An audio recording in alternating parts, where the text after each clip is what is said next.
How's it going? My name's Brandon, and this is my 1977 International Scout 2. Now this Scout is special to me because my dad actually bought this Scout back in 1983 and then had it for 20 years. I grew up in this Scout, rode around in the back seat, and just really enjoyed it. And my dad sold it back in 1997 when it disappeared from our family's lives for a long time. And then just a few months ago, my brother found this thing for sale on Facebook Marketplace. We knew it was Dad's, so I bought it right away, and now I'm bringing it back to its former glory. Here's a picture of what it looked like back when Dad sold it. So to get this thing back on the road, first I'm going to go through and get this engine running. The engine's awesome. It's a 1957 392 Chrysler Hemi that was built by Rex Hutchinson. It's got a big cam, ported heads, should be a wild ride, dual carburetors, all of that. So let's get started on getting this engine running right now. So first step in evaluating the fuel system on this Scout is going to be draining the stock fuel tank, because it's been sitting for 15 years. Who knows what's in that thing.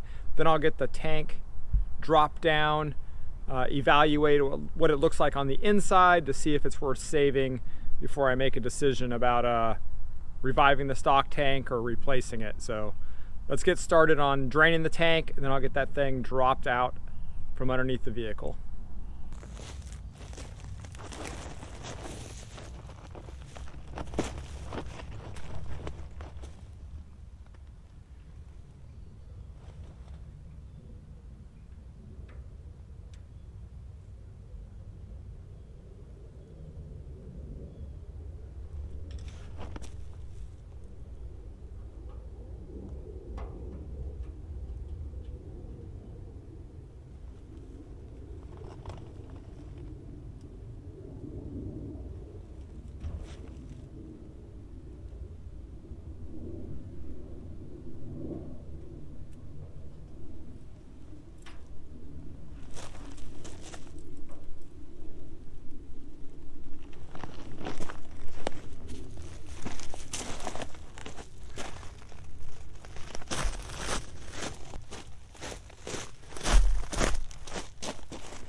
And we got the gas tank dropped out of the Scout. So here comes the gas tank coming down.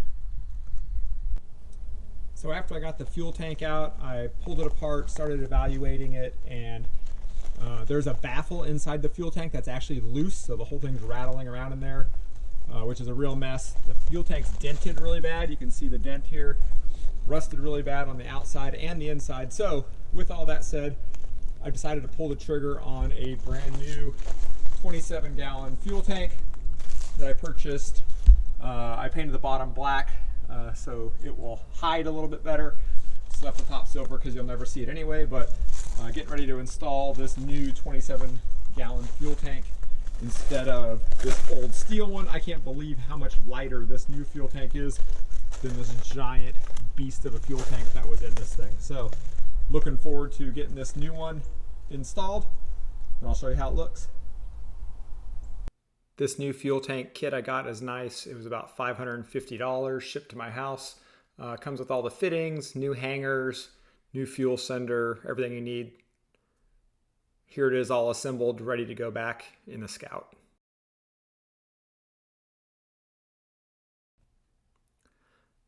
The new tank was easy to install. The straps supplied fit in the factory mounting locations in the front, and then use J-hooks in the back, which I did have to shorten the J-hooks some so that they would attach correctly. So climbing under the Scout, looks like this thing has a old Holley electric fuel pump bolted on underneath here. I tried to put power to it, but it will not do anything, just makes some bad humming noises, so it looks like that thing is shot. So I'm going to go ahead and get that replaced along with the fuel line from the fuel tank through a new fuel filter into a new pump, and that should make sure we're ready to go to get some gas up to the carburetors.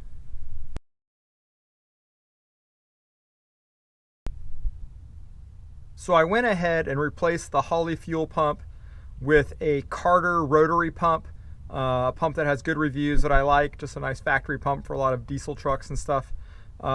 Should put out the right power I need to supply enough fuel for this Hemi without too much pressure, that I can tone it down with a pressure regulator in the engine compartment. And then I just added a 5 micron fuel filter from Summit Racing, which should give me what I need. This vehicle does have a nice hard fuel line running up the frame rail, so I was able to tie into that after the fuel pump and just run it up to the front. I cleaned out that fuel line first with some carb cleaner and some compressed air to make sure it was all cleaned out. It did have some nasty stuff in it, so that was all cleaned out before I connected new rubber hose at each end. So we're getting there on a fuel system now. Here's the new Summit Racing 5 micron filter and the Carter rotary pump all ready to go, wired up, tested, looking good. Now that I have a fresh fuel tank and fuel pump system, it's time to rebuild these carburetors because they are looking rough. So it's time to rebuild these two Carter AFB 500 CFM carburetors. So I scoured the internet and found Mike's Carb Parts, Mike's Carburetor Parts. Had a great selection, looks like it's really knowledgeable, knows about exactly what you need based on serial numbers. So found my serial numbers on my carburetors, was able to order 2 rebuild kits as well as new floats for the carburetors. That will make rebuilding these a lot easier, knowing I have the right parts, the right gaskets, all of that ready to go. So now let's tear apart these carburetors, get them all cleaned out, get them all put back together with new floats, new gaskets, everything ready to go, everything all cleaned up, so they're ready to go back in the Scout.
This ultrasonic cleaner came in handy for cleaning all the carburetor parts, the whole body and all the small pieces as well.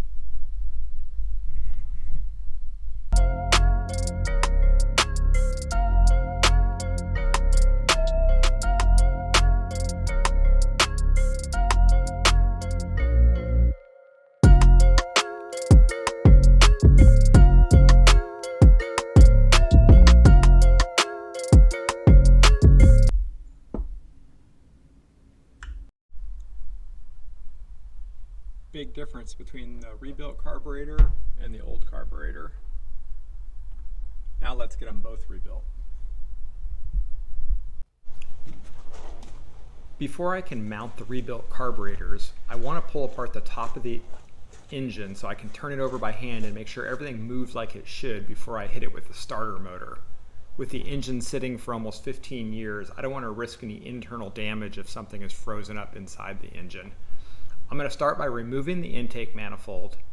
and then get the valley cover removed.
And now the intake is off. It was stuck on there pretty good. Now I'm going to take that valley pan cover off and see how things look in the engine.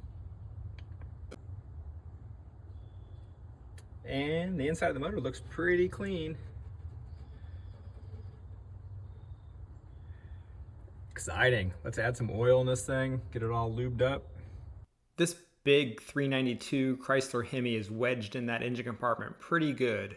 So to remove the spark plugs, the spark plug tubes, and get the valve covers off, I had to remove the entire master cylinder and brake booster to make room.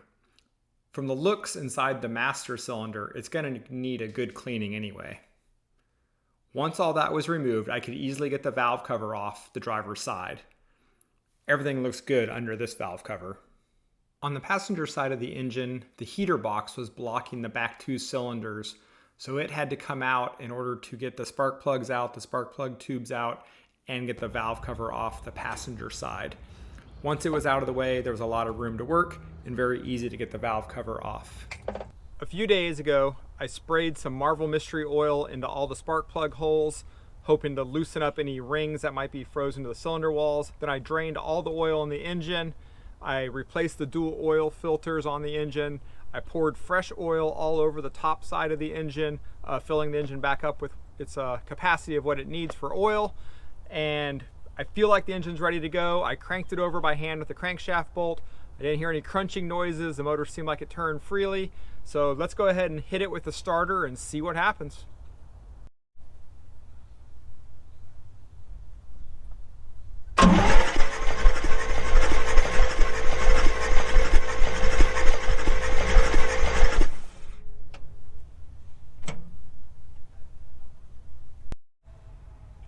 Well, that's great news. The engine turns over with the starter. I actually was able to also run a compression test on the engine. All the cylinders look good.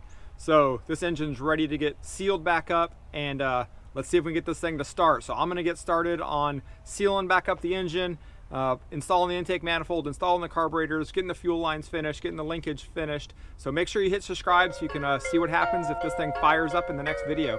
Thanks for watching.